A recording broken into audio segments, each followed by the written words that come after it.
Bonjour tout le monde, je vous fais cette petite vidéo parce que c'est important pour moi. Vous êtes beaucoup sur ma chaîne et vous ne me connaissez pas tant que ça. Donc ça va être un peu difficile pour moi de tout vous dire ça. Mais je vais essayer de tout vous dire dans une vidéo ou si j'ai pas le temps de dire ça dans une vidéo, je dirai ça dans un live. Mais c'est très important pour moi de vous confier ça parce que vous êtes beaucoup à me soutenir, à m'envoyer des messages positifs, des commentaires positifs. Et sauf qu'en fait, moi, dans toute ma vie, je n'ai jamais eu des compliments, enfin, pas des compliments, mais des mots positifs. J'ai toujours été habitué à me faire abaisser, à me faire insulter, à me faire frapper, euh, notamment par toutes les familles d'accueil que j'ai faites. Toutes les familles d'accueil que j'ai faites, elles m'ont tous frappé, elles m'ont tous, traité de tous les noms, elles m'ont tous viré sans raison, je sais pas pourquoi. Et j'ai dû faire 26 familles d'accueil depuis que je suis né, j'ai dû faire 26 familles d'accueil. Et elles m'ont toutes viré sans raison. Et soi-disant parce que j'aimais pas les roues, soi-disant parce que j'étais odieuse, soi-disant parce que voilà, il y avait plein de choses qui faisaient ça, quoi. Et sauf que moi j'en avais marre d'être ballotté de famille d'accueil en famille d'accueil, j'en avais marre. J'ai dû en faire 26 et tout, je crois, comme ça, j'ai dû en faire 26 familles d'accueil je sais pas moi, je sais pas en combien de temps, mais j'ai dû faire beaucoup de familles d'accueil, des vingtaines. Et sauf qu'il n'y a qu'une famille d'accueil qui m'a gardé 5 ans, et elle me considérait comme son fils. Parce que je suis arrivé là-bas de 7 ans jusqu'à mes 13 ans, et elle m'a donné tout l'amour que j'avais pas eu. Elle m'a donné tout l'amour que j'avais pas eu. Et en plus, j'étais seul à être arrivé là-bas, vous voyez. J'étais seul, il y avait personne, il y avait que moi. Je suis arrivé là-bas, j'avais 8 ans, et il y avait que moi. Il y avait personne d'autre. Donc en gros, on peut dire que j'étais son chouchou, tout ça. Même quand il y avait d'autres personnes, j'étais son chouchou. En fait, elle s'occupait plus de moi qu'elle s'occupait des autres personnes, quoi, vous voyez. Donc, alors que toutes les autres familles d'accueil, tout ce qu'elle faisait, c'est qu'elle me rabaissait, elle m'insultait. Euh, à, à chaque fois qu'il y avait des personnes qui venaient, elle disait ouais, qu'est-ce qu'il fait là, ce roux et tout ça. Les roues, les roues, enfin, les roues de secours, ça finit dans le coffre et tout ça. J'étais vraiment persécuté. J'ai été maltraité. On, on se moquait de la couleur de mes cheveux. Euh, quand j'étais petit, j'étais tout menu et tout fin. On m'a appelé la crevette. On me disait que j'étais inutile, que j'étais une merde, que je servais à rien, que personne ne m'aimerait et tout ça. Donc je peux vous dire que c'était très difficile pour moi. Il y a un moment où je me suis dit que, vu le passé que j'ai eu, je me suis dit, il y a un moment que ça a rien que je sois dans ce monde. Quand j'étais petit, je me disais, ça sert à rien que je sois dans ce monde. Je me disais, ouais, faut mieux que je parte, comme ça je ferais de mal à personne, personne, tout le monde sera tranquille et tout ça. Mais en grandissant, je me suis dit que toutes ces familles d'accueil étaient jalouses. Enfin, pas jalouses, mais envieuses. Elles savaient pas profiter de ce qu'elles avaient. Parce qu'un jour, j'avais fait une famille d'accueil à La Roche-sur-Yon, qui habitait juste derrière le cinéma de La Roche-sur-Yon. Et en plus, en plus, elle me disait, elle avait une piscine chez elle. Et la première fois que j'étais arrivé chez elle, elle me disait, ouais, il y a une piscine, tu pourras te baigner dedans si tu veux et tout ça. Devant les personnes, elle disait ça. Mais quand j'étais chez elle, elle me disait, non, t'as pas le droit d'y aller, c'est que pour les grands et tout ça. Et elle m'a même dit, je veux pas de roue dans ma piscine et tout ça. Parce elle m'a dit, je veux pas de roue dans ma piscine. Parce qu'il imagine tu... Elle m'a même dit ça. Elle m'a dit, imagine tu mets des carottes dans ma piscine et tout ça. Je mange après tout le monde. Il y avait un truc que j'aimais pas, j'étais obligé de le manger. Euh, et, et, et si je vomis, si je disais non, que je veux pas, j'avais pas envie de manger parce que j'aimais pas ça, ou que j'avais pas faim, elle me forçait quand même. Même quand j'avais pas faim, elle me disait tu manges, ou autrement je te tue quoi, ou je te frappe. Parce que j'étais obligé de manger. Parce que si je mangeais pas, son mari il me faisait la peau quoi. Donc j'ai préféré manger et me la couler douce et faire profil bas. Parce que s'il n'avait pas mangé, s'il disait que j'aimais pas, bim, coup de poing dans la figure. Coup de poing ou tornade dans la figure. Donc je peux vous dire que pour moi c'était vraiment très difficile quand j'étais petit. Et quand je suis arrivé dans la famille d'accueil que je vous ai dit en début de vidéo, qui m'a gardé 5 ans, j'avais pas l'habitude d'avoir une famille d'accueil aussi gentille. Même son mari, elle s'appelait Madame Brosset, BRO2SET, et je peux vous dire qu'elle était hyper sympa. Son mari, il était cool, elle était gentille. Euh, tous les dimanches, on mange au restaurant. Il-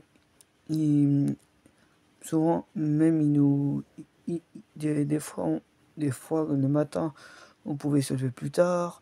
On pouvait se lever, il était 9h30, 10h. En fait, on était libre, quoi. On pouvait faire ce qu'on voulait. On avait même la télé dans nos chambres. Donc, je peux vous dire que dans cette famille d'accueil, j'étais vraiment très heureux. J'étais vraiment très heureux. Euh, cette famille d'accueil-là, elle me considérait comme son fils. Parce qu'elle m'a donné tout l'amour que j'avais jamais eu. Donc, oui, bah, si j'en avais fait plein qui étaient vraiment, on peut dire, qui étaient vraiment très connes. Mais celle-là, par contre, vraiment, je regrette d'être parti de chez elle, quoi. Parce que j'étais heureux, j'étais bien traité, on mangeait bien. En plus, elle était vraiment très gentille. Elle était très gentille, elle prenait soin de ses. Elle prenait soin des personnes qu'elle accueillait. Euh, quand ça allait mal, quand ça allait mal, on pouvait s'exprimer. Donc, ouais, il y avait plein de. Et quand toute première fois que je suis arrivé chez elle, j'étais perdu. Parce que je connaissais pas, je n'avais pas l'habitude d'être dans une famille d'accueil aussi gentille. Elle avait des animaux. Elle était très compréhensif. Elle était vraiment, mais vraiment très gentille. C'était un amour cette femme. Même son mari. Cette femme d'accueil, je regrette d'être parti de chez elle quoi. Je me plaisais tellement bien. Elle était tellement gentille avec tout le monde. Il n'y avait pas qu'avec moi qu'elle était gentille. Avec tout le monde. Avec toutes les personnes qu'elle accueillait. Elle faisait en sorte que les personnes soient heureux là-bas. Elle faisait en sorte que les gens soient heureux, qu'ils se plaisent. Et je peux vous dire que, que moi, même les autres jeunes qui étaient avec moi là-bas, on n'était pas les plus malheureux. Au contraire, on était très très très très très heureux d'être là-bas. Elle était hyper gentille. Et souvent, on l'aidait à faire la cuisine. Bah, voilà, comme quoi ça existe les gens gentils dans ce monde. Un jour, je vais vous dire un truc. Un jour, elle avait même recueilli un chaton qui était abandonné dans la rue. Un jour, elle avait vu un chaton dans la rue qui était vraiment, enfin, qui était blessé et tout ça. Il était blessé, il avait mal à la patte et tout ça, il était maltraité. Une famille d'accueil, ce qu'elle a fait, c'est qu'elle l'a pris avec elle. Elle l'a soigné, elle lui a donné à manger. Elle l'a soigné, elle lui a donné à manger. Elle l'a. Et du coup, elle lui a donné aussi tout l'amour qu'elle n'avait pas eu. C'est avec tous les animaux. Elle avait un chat. Et sauf que, en fait, quand elle voyait genre des personnes qui abandonnent leurs animaux, je peux vous dire qu'elles se mettent en pétard, quoi.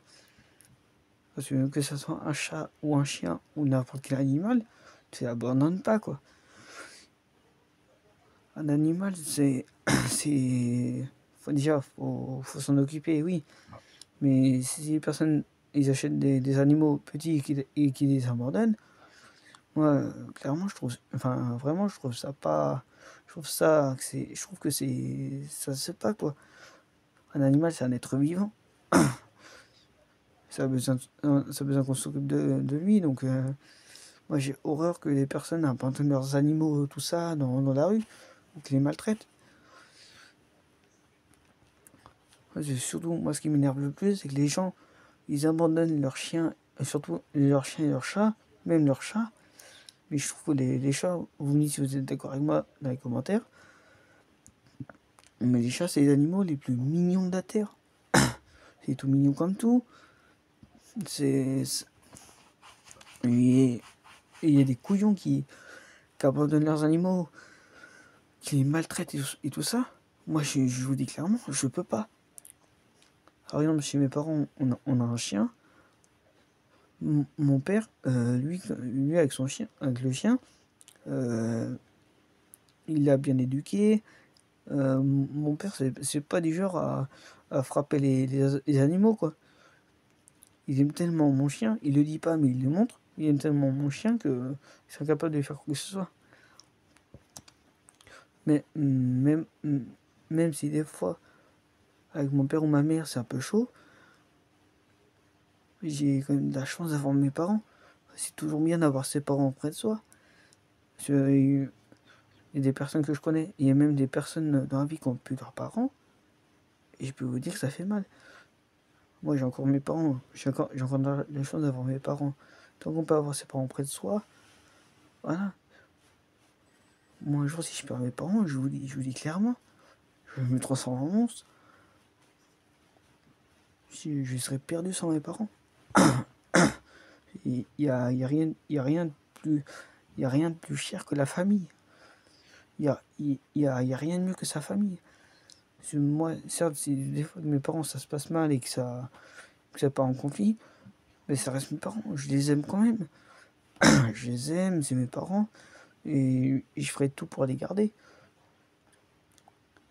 Parce que moi, si je perds mes parents, je vous le dis clairement, je me transforme en monstre. Parce que mes parents, c'est eux qui m'ont donné la vie. Et par derrière, en les remerciant, je les, enfin, je leur pourris la vie, quoi. Donc voilà, j'ai horreur de ça. Donc voilà, je vais vous faire cette vidéo pour, pour que vous me connaissiez un peu plus et voilà. Mais voilà, je vais vous faire cette petite vidéo. S'il y en a qui n'ont pas compris ou s'il y en a qui veulent, s'il y en a qui comprennent pas ce que j'ai dit ou que j'ai parlé un peu trop vite ou un peu trop, bah je referai un live pour éclaircir, il n'y a pas de souci. Donc c'est surtout prenez soin de vous et prenez soin des personnes qui vous sont chères. Parce qu'un jour, un jour il va arriver quelque chose à votre famille ou à quelqu'un que vous aimez, ça va, ça va, bah voilà, vous allez être triste. Et je peux vous dire que moi j'ai perdu ma grand-mère il y a 2 ans et je peux vous dire que quand j'ai su ça, je me suis effondré. Donc voilà les amis, prenez soin de vous, prenez soin de vos proches. Et voilà, si c'est pas clair pour vous, je vous ferai un live et tout ça. Mais voilà, c'était juste pour que vous me connaissiez un peu plus et pour que voilà, pour que vous me connaissiez et que voilà. Donc prenez soin de vous, abonnez-vous à ma chaîne, partagez ma chaîne au maximum, activez la cloche. Et voilà, on est bientôt aux 500 abonnés. Mais je sais qu'on peut atteindre les 1000 abonnés ou les 2000 abonnés. Je sais qu'on peut le faire. Vous êtes les meilleurs. Et c'est grâce à vous que cette chaîne existe parce que J'ai créé cette chaîne, même pas, je crois que j'ai créé en début 2021, ça fait 3 ans que j'ai cette chaîne. Et je peux dire qu'en 3 ans, on a fait vraiment du progrès. Donc voilà, et passez un bon week-end et je reprends des lives la semaine prochaine. Prenez soin de vous, ciao.